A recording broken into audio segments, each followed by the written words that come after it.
दोस्तों, कैसे हो आप सब। स्वागत करते हैं आपके अपने चैनल स्कूल ऑफ केमिस्ट्री में। आज की वीडियो हम शुरू करने वाले हैं मैटर इन आवर सराउंडिंग। इसके 2 लेक्चर और है। आप अगर 2 लेक्चर नहीं देखे हैं तो वीडियो के डिस्क्रिप्शन बॉक्स में मैं लिंक दे दूंगा, आप उसको देख लीजिए। और हाँ, आज के बाद ये matter in our surrounding chapter खत्म होने वाली है, तो आप क्या कीजिए, फिर से वीडियो के डिस्क्रिप्शन बॉक्स में जाइए और एक लिंक होगा, उसको ओपन कीजिए। ओपन करने के बाद एक वेबसाइट खुलेगी, उस पर कुछ क्वेश्चन आंसर होंगे इससे रिलेटेड, और उसको बनाइए। इसके बाद आपका चैप्टर फिनिश। चलिए टॉपिक पे आते हैं। पहला, heating can reduce intermolecular force of attraction. हमने बताया था सॉलिड, लिक्विड और बताया था गैस। सॉलिड, लिक्विड, गैस, इसका intermolecular force of attraction maximum होता है, लेकिन इसका सॉलिड से कम होता है, लेकिन गैस से ज्यादा होता है, और इसका intermolecular force of attraction minimum होता है। कहने का मतलब बहुत कम होता है। अगर आप इसको हीट कीजिएगा तो इसकी इंटरमोलिकुलर फोर्स ऑफ अट्रैक्शन कमजोर होना शुरू होगा। जब हीट करते हैं तो इसकी काइनेटिक एनर्जी बढ़ जाती है। काइनेटिक एनर्जी बढ़ने से इसका इंटरमोलिकुलर फोर्स ऑफ अट्रैक्शन कमजोर होना शुरू करता है, और कमजोर होकर के थोड़ा दूरी पे जाता है। अगर दूरी पर गया तो देखिए इस टाइप का कुछ बन जाएगा। इसका मतलब इंटरमोलिकुलर स्पेस क्रिएट हो जाता है, और एक प्रॉपर्टीज मिलता है लिक्विड से। तो अगर आप सॉलिड को हीट कीजिएगा तो बनेगा लिक्विड, और भी हीट कीजिएगा तो बन जाता है गैस। इसका मतलब हीट करने से इसका इंटरमोलिकुलर फोर्स ऑफ अट्रैक्शन कमजोर हुआ, और ये टूटना शुरू करता है, तार तार होना शुरू करता है, और सॉलिड से कन्वर्ट होता है लिक्विड में, लिक्विड से कन्वर्ट होता है गैस में। ठीक है। अगर आप सॉलिड को हीट कीजिएगा, तो क्या होगा? फ्यूजन। इस प्रोसेस को फ्यूजन भी बोलते हैं। हीट कीजिएगा तो लिक्विड बनेगा। अगर आप लिक्विड को हीट कीजिएगा तो क्या बनेगा? गैस बनेगा। ठीक है। गैस को आप क्या कीजिए? कूल कीजिए। अच्छा, हीट करने के बाद जो गैस बना इसको वेपोराइजेशन भी बोलेंगे।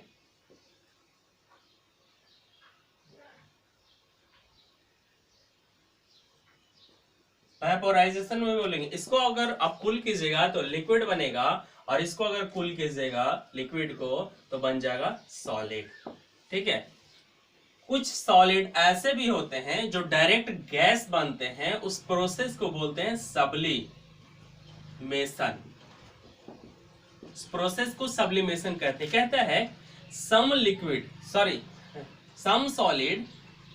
सॉलिड कुछ ऐसे होते हैं कि जो गैस बना लेते हैं, जैसे कैम्फर, आपका नैफ्थेनिल बॉल, ये सब जो होते हैं डायरेक्ट गैस बना लेते हैं।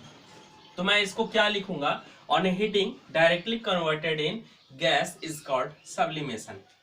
ठीक है।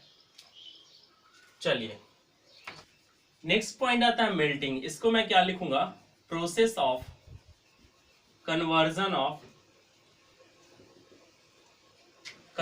Of solid to liquid. किसी भी सॉलिड को आप लिक्विड में कन्वर्ट करा सकते हैं। अभी हमने बताया कि सॉलिड को आप हीट कीजिएगा तो क्या होगा? लिक्विड बनेगा। ठीक है। तो सॉलिड जब मेल्ट करेगा तभी लिक्विड बनेगा। सॉलिड जब मेल्ट करेगा तो लिक्विड बनेगा। जैसे आइस देखो, आप आइस को आप थोड़ा सा हीट कर दो तो क्या बनेगा? क्या ये मेल्ट करना शुरू करेगा, और मेल्ट करके क्या बना लेगा? लिक्विड बना लेगा। ठीक है। अच्छा, बॉइलिंग को आप क्या लिखोगे? Process of conversion of boiling. देखिए यहां पे लिक्विड होगा, लिक्विड टू गैस। आप लिक्विड को हीट करेंगे तो बॉयल करना शुरू करता है। लिक्विड को आप हीट कीजिएगा तो बॉयल करना शुरू करेगा और फिर वेपर बनेगा, और उस वेपर को कहते हैं गैस। वेपर बनना शुरू करेगा, उस प्रोसेस को हम बॉइलिंग कहेंगे। ठीक है। अच्छा, अब है नेक्स्ट मेल्टिंग पॉइंट। पॉइंट कुछ नहीं है, पॉइंट टेम्परेचर। क्या? टेम्परेचर। तो क्या लिखेंगे? Temperature which solid turns into liquid। वह टेम्परेचर जिस पे सॉलिड कन्वर्ट कर जाता है, या सॉलिड कन्वर्ट लिख देते हैं, सॉलिड कन्वर्ट इनटू लिक्विड। और बॉइलिंग पॉइंट में टेम्परेचर विच सॉलिड नहीं, liquid, liquid convert into gas. ठीक, कॉल्ड बॉइलिंग पॉइंट। अब आता है difference between boiling and evaporation. देखिए, बॉइलिंग और इवोपरेशन में क्या डिफरेंस है। लिखेंगे conversion of liquid to gas, liquid to gas at boiling point. ये बॉइलिंग पॉइंट पे ही होता है। जैसे आप सोचो ना, इधर एग्जांपल इसका दे रहे हैं। जब आप इसको टेम्परेचर देना शुरू करते हो तो जब तक 100 डिग्री वाटर है अपने पास, वाटर को आप गर्म करना शुरू कर दो, जब तक 100 डिग्री नहीं पहुंचता है तब तक ये बॉयल होना शुरू नहीं होता है, तब तक ये बॉयल होना शुरू नहीं होता है। लेकिन इवोपरेशन के केस में ऐसा नहीं है। आप अगर हीट देना शुरू करते हैं तो ऊपर का पानी क्या होता है, बाहर निकलना शुरू कर देता है। कहने का मतलब एक गैस बनकर निकलना शुरू कर देता है। मैं यही समझाने की कोशिश कर रहा हूं कि इसमें जरूरी नहीं है कि 100% जरूरी नहीं है कि इसमें 100 डिग्री सेल्सियस पहुंचे, लेकिन बॉइलिंग के लिए जरूरी है कि 100 डिग्री पहुंचे। कहने का मतलब एक टेम्परेचर पे होगा और एक कोई भी टेम्परेचर पे शुरू हो जाता है। तो इसके लिए क्या लिखेंगे, conversion of liquid to gas at any temperature. ठीक है, ये कोई भी टेम्परेचर पे शुरू हो जाता है। दूसरा पॉइंट आप ये भी लिख सकते हो। देखो, जब इसको आप हीट करोगे तो ऊपर वाला बॉयल नहीं करेगा, नीचे से बॉयल होना शुरू होगा, नीचे से बॉयल होना शुरू होगा। तो हम लिख सकते हैं इट इज बल्क फेनोमेनन।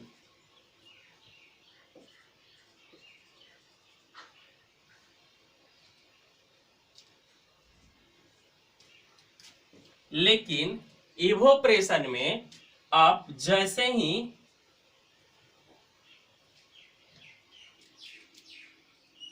पानी रखे तो ऊपर का सरफेस वाला बाहर निकलना शुरू कर देता है। तो कहेंगे इट इज सरफेस फेनोमेनन। ठीक है, ये मेजर डिफरेंस है। चलिए अब चलते हैं।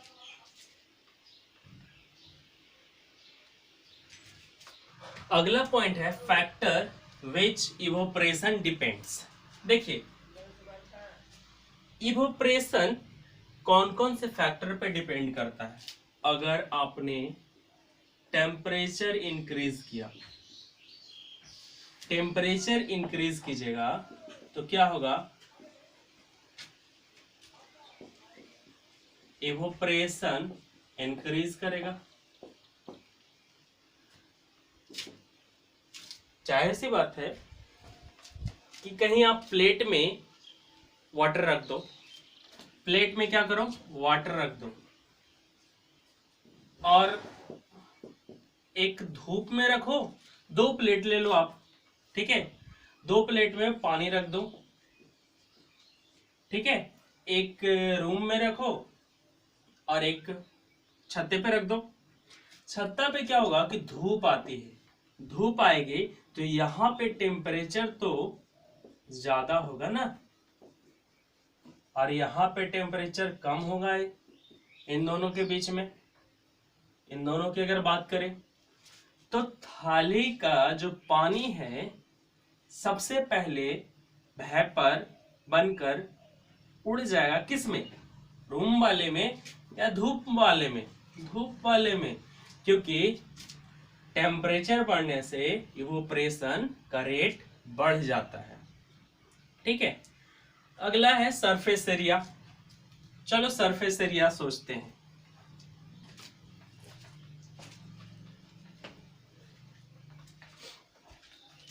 सरफेस एरिया कहने का मतलब, आप क्या करो कि एक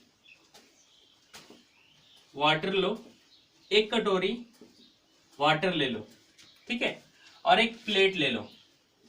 इस कटोरी से इस प्लेट में आप वाटर डाल दो, एक कटोरी, और एक कटोरी का रहने दो।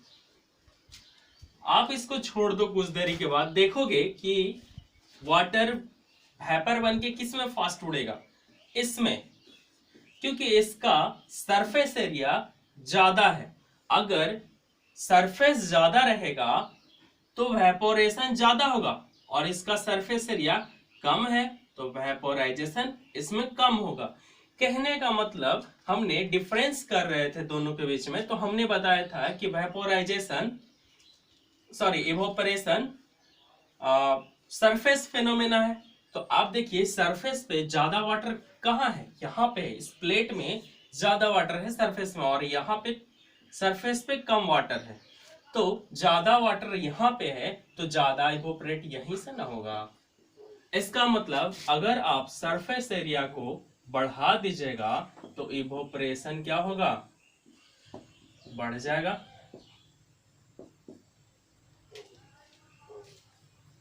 दूसरी बात सोचो अब, वाइंड स्पीड।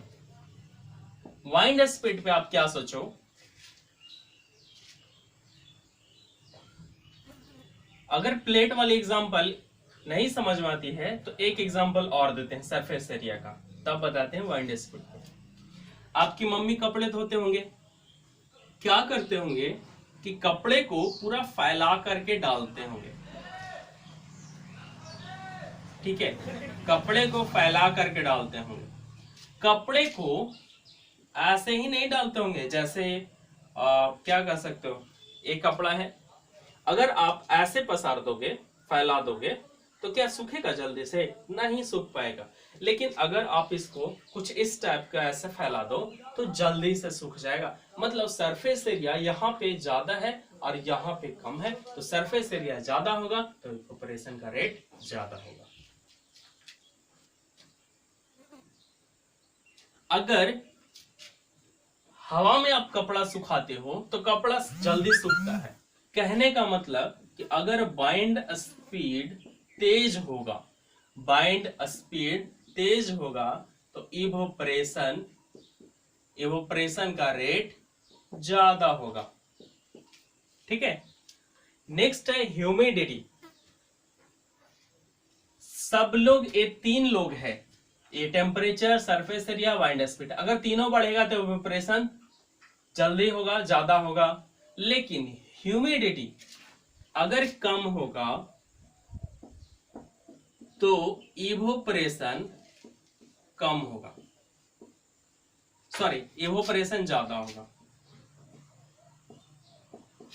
ये सब डायरेक्टली प्रोपोर्शनल कर सकते हो, ये सब इनवर्सली प्रोपोर्शनल है।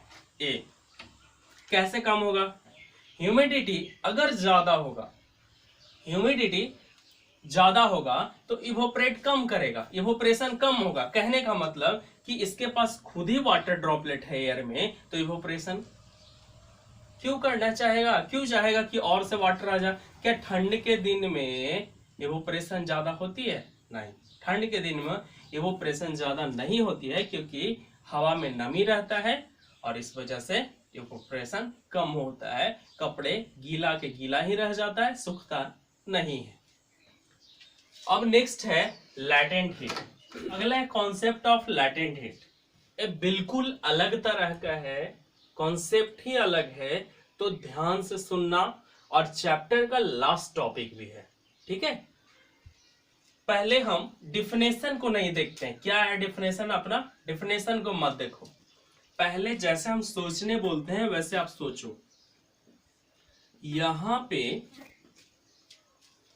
हमने एक बीकर लिया और इसको हम हीट करना शुरू करते हैं। मेरी ड्राइंग बहुत अच्छी है, देखो कितना बढ़िया हमने बना दिया। हमने लिक्विड को हीट करना शुरू किया, टेम्परेचर थर्मामीटर लगाया टेम्परेचर मापने के लिए। जब हमने हीट देना स्टार्ट किया तो 30 डिग्री से है, फिर 40 डिग्री से हुआ, और हीट दिया तो जा करके 100 डिग्री सी हो गया। यहां पे लिक्विड बॉईल करना शुरू हो गया। ध्यान से सुनना, 100 डिग्री पे बॉईल करना शुरू किया और अभी तक हम हीट देना बंद नहीं किए हैं, और भी हीट दिए, हम देते जा रहे हैं हीट, और भी दिए हीट, और भी दिए हीट, मगर टेम्परेचर में कोई परिवर्तन नहीं हुआ। तो भाई हीट जो हम हीट दे रहे हैं वो जा कहाँ रहा है, कहाँ छुप गया भाई? तो इस हीट को, लैटेंट हीट को हिडन हीट भी बोलते हैं, छुपा हुआ हिडन भी बोल सकते हो। ये हीट छुप गया, एक्चुअल में छुपता नहीं है डियर। क्या होता है, लिक्विड का मॉलिक्यूल है, उसके बीच में इंटरमोलिकुलर फोर्स ऑफ अट्रैक्शन काम करता है। तो 100 डिग्री के बाद, 100 डिग्री के बाद जो हम हीट दे रहे हैं, वो हीट क्या करता है, इन मॉलिक्यूल को तोड़ने में यूज होता है, इन मॉलिक्यूल को तोड़ने में यूज होता है। हीट हमारा कहां चला गया, इस लिक्विड के मॉलिक्यूल को तोड़ने में। मतलब अगर लिक्विड का मॉलिक्यूल टूट जाता है तो गैस बन जाता है, ठीक है। वो जो हीट हम दे रहे हैं, उस हीट का यूज क्या हो रहा है, लिक्विड के मॉलिक्यूल को तोड़ने में हो रहा है, और लिक्विड का मॉलिक्यूल टूट करके गैस बन रहा है, और फिर इवोपरेट होकर के ऊपर उड़ जा रहा है। तो लैटेंट हीट दो तरह के होते हैं, ठीक है। एक तो आपका लिक्विड से गैस बना रहा है, आप ले लो आइस। क्या ले लो, आइस को आप जब आप हीट दोगे तो इसका भी इंटरमोलिकुलर फोर्स ऑफ अट्रैक्शन कमजोर होना शुरू करेगा और टूटना शुरू करेगा। जब आप हीट देते जाओगे, इसमें भी टेम्परेचर, इसमें भी थर्मामीटर लगाओ, और नाप लो, 0 डिग्री है। ये हीट देते जाओगे, लेकिन टेम्परेचर जो दिखाएगा, शो करेगा, वो थर्मामीटर में 0 डिग्री ही शो करेगा। मतलब यहाँ पर भी टेम्परेचर बढ़ नहीं रहा।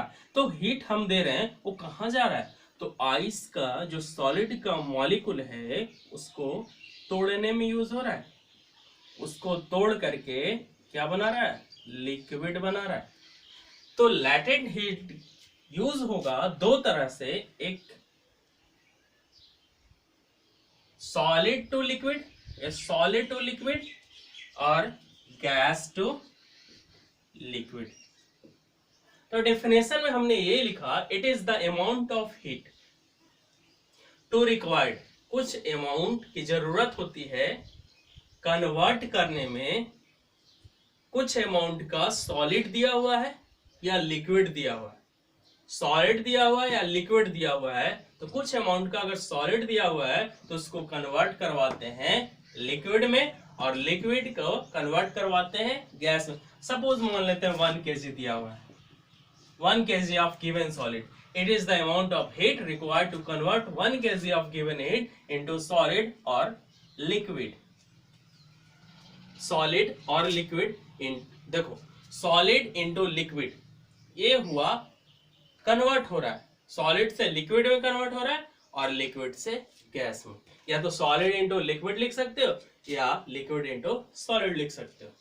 ठीक है, एक बार फिर से पढ़ रहे हैं, अब डेफिनेशन पे आते हैं। It is the amount of heat, A heat का अमाउंट है जो खर्च होती है 1 kg सॉलिड को लिक्विड में कन्वर्ट करवाने के लिए, या फिर कुछ अमाउंट है लिक्विड का जो गैस बनाने में खर्च हो रही है। इसी के साथ आपका चैप्टर फिनिश, द एंड। आप एनसीईआरटी का पहला चैप्टर पढ़ लेना और सारा क्वेश्चन सॉल्व कर लेना, बन जाएगा।